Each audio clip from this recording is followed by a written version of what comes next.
Ils vivaient dans l'ombre. Leur seul nom suffisait à inspirer la terreur sur plusieurs continents. On les appelait les Hashashins, un nom qui allait traverser déserts-mers, porté par les murmures des marchands, les récits effrayants des chevaliers croisés. Pour les Européens qui ont rencontré leur réputation glaçante, le mot a pris une forme plus simple, mais encore plus sinistre. Assassin. C'est une histoire vraie, une chronique de foi, de pouvoir et d'intrigue politique. Tellement enveloppée de mystère et embellie par la peur que séparer l'homme du mythe est devenu un défi qui a fasciné les érudits pendant des siècles. L'histoire des Hashashins est inséparable de celle de leur légendaire forteresse, Alamut. Son nom même, signifiant « nid de l'aigle », capture parfaitement l'essence de cette formidable bastide. Perché au sommet d'une étroite crête dans les rudes montagnes de l'Alborz, au nord de la Perse, Alamut était bien plus qu'un simple château. C'était un symbole de défiance et un sanctuaire presque inatteignable. Sa position stratégique en faisait le rêve d'un défenseur et le cauchemar d'un attaquant. Les falaises abruptes et les chemins tortueux menant à ses portes signifiaient qu'un petit nombre de défenseurs pouvait repousser une force bien supérieure. C'est cette défensibilité qui attira Hassan-i-Sabbah à la fin du XIe siècle. Hassan-i-Sabbah n'a pas conquis Alamut avec une grande armée. Fidèle aux méthodes qui allèrent définir son ordre, il l'a prise par infiltration et conversion. Pendant des années, ces daïs diffusèrent patiemment la foi ismaélienne parmi la population locale et la garnison. Quand Hassan arriva en 1090, beaucoup au fort lui étaient déjà loyaux. Le commandant, délégitimé de l'intérieur, partit pacifiquement, indemnisé. Alamut tomba sans effusion de sang. Les hommes au cœur de l'ordre, auteurs des assassinats, étaient les fidaïs, celui qui est prêt à se sacrifier. Ils résument leur profonde dévotion. Ce n'étaient pas des mercenaires motivés par l'or, ils servaient un dessein supérieur. Recrutés chez les Ismaéliens nizarites, ils suivaient une formation longue et rigoureuse. Entraînement physique, le combat. Entraînement physique, la furtivité. Entraînement physique, le déguisement. Entraînement intellectuel et spirituel. Théologie, langues et culture des cibles. Loyauté absolue envers le chef, fondement de l'organisation. L'ordre reçu était un devoir sacré. Hiérarchie quasi-étatique depuis Alamut. Les fidaïs faisaient partie d'un peuple, d'une minorité religieuse. Les assassinats n'étaient aucun outil de survie et de défense. La pointe de la lance d'une lutte pour identité et autonomie. Peu de groupes sont plus englués dans le mythe que les Hashashins, la légende la plus tenace, le jardin secret du paradis. Selon l'histoire, le vieil homme droguait ses disciples au Hachish, les menait à un jardin de délices, promettant d'y revenir s'ils mouraient en mission. Ce récit les déshumanisait en fanatiques lobotomisés. L'analyse moderne le démystifie. Aucune source ismaélienne ne corrobore jardin ou usage systématique de drogue. Un tel jardin y était logistiquement improbable. Le terme était sans doute un épithète d'ennemi, utile pour les discréditer. Autre idée reçue, des tueurs indiscriminés. En réalité, assassinats ciblés, pas d'attaque contre civils. Leur cible, dirigeants politiques, militaires et religieux, action publique pour signifier que personne n'était hors de portée. Pas de capuche théâtrale, leur force était de se fondre.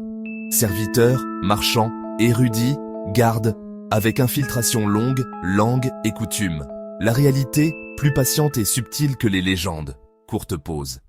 Leur méthode, l'assassinat politique ciblé, exécuté avec précision et audace, qui ébranlèrent le monde médiéval. L'arme de prédilection, la dague. Contrairement au poison ou à l'arc, la dague exigeait la proximité. Acte intime, public et indéniable. Impact psychologique maximal. Ciblage jamais aléatoire. Calcul politique clair. Première victime majeure, Nizam al-Mulk, 1092. Un fidaï, déguisé en soufi, poignarda le vizir. Le Seldjoukide sombra dans le chaos. Alamut était une force. Cible de grande valeur, frappé dans mosquées bondées ou cours fortifiés. Souvent, il n'essayait pas de fuir. La dévotion amplifiait la terreur.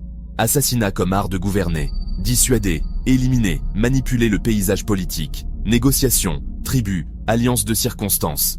La dague comme diplomate, moyen de dissuasion et déclaration de souveraineté. L'architecte de l'ordre, le brillant, énigmatique et impitoyable Hassan-i-Sabbah. Né au milieu du XIe siècle, intelligence et conviction remarquables. Éduqué, converti à l'ismaélisme, il soutient Nizar, Après sa chute, Hassan fait sécession, Nizarite. Il cherche une base sûre en Perse. Coup de génie. Alamut, prise par infiltration, nouvel état ismaélien, chef militaire et maître spirituel, austérité et discipline stricte. Nul au-dessus de la loi, légende du fils exécuté pour 20. Il enseigne la nécessité d'un guide infaillible. Pour ses partisans, c'était lui. Depuis Alamut, pendant plus de 30 ans, il orchestra une campagne d'assassinat par sa seule volonté. À sa mort en 1124, il laissa un état résilient et une stratégie poursuivie encore 130 ans. À la première croisade, les Francs entrent dans un paysage complexe et fracturé. Alliances, rivalités, schismes, toiles mouvantes. Dans ce chaos, ils rencontrent les Hachachines de Syrie. Peu de conflits directs d'abord. Les assassins frappent chefs musulmans et chrétiens selon l'intérêt. Loyauté au vieil homme, volonté de mourir en mission. Récits embellis alimentent la légende. 1192, Conrad de Montferrat est poignardé à tir par 2 fidaïs déguisés en moines. Motif débattu, contrat de Richard ou initiative propre. L'effet fut immense. Trêve tacite, tribut payé, alliance temporaire, acteurs politiques astucieux. Les Nizaris naviguent donc la géopolitique des croisades pour survivre et avancer leurs intérêts. Pendant 1 siècle et demi, le réseau fortifié sembla imprenable. Au milieu du XIIIe, la vague mongole balaie l'Orient. Oulagou, petit-fils de Gengis, en mission de conquête. Les bastions Nizari se dressent sur leur chemin. Assassiner un chef ne suffit plus. Technologie de siège supérieur, expertise chinoise. Forteresses soumises une à une. Conçues contre des puissances régionales, les bastions cèdent à l'ampleur mongole. Tentative de négociation. Exigence de reddition totale. Le nid de l'aigle tombe sans grande bataille. Forteresse démolie, bibliothèque brûlée, textes théologiques, archives, traités perdus. Fin de l'État en Perse, Syrie soumise par Baïbars.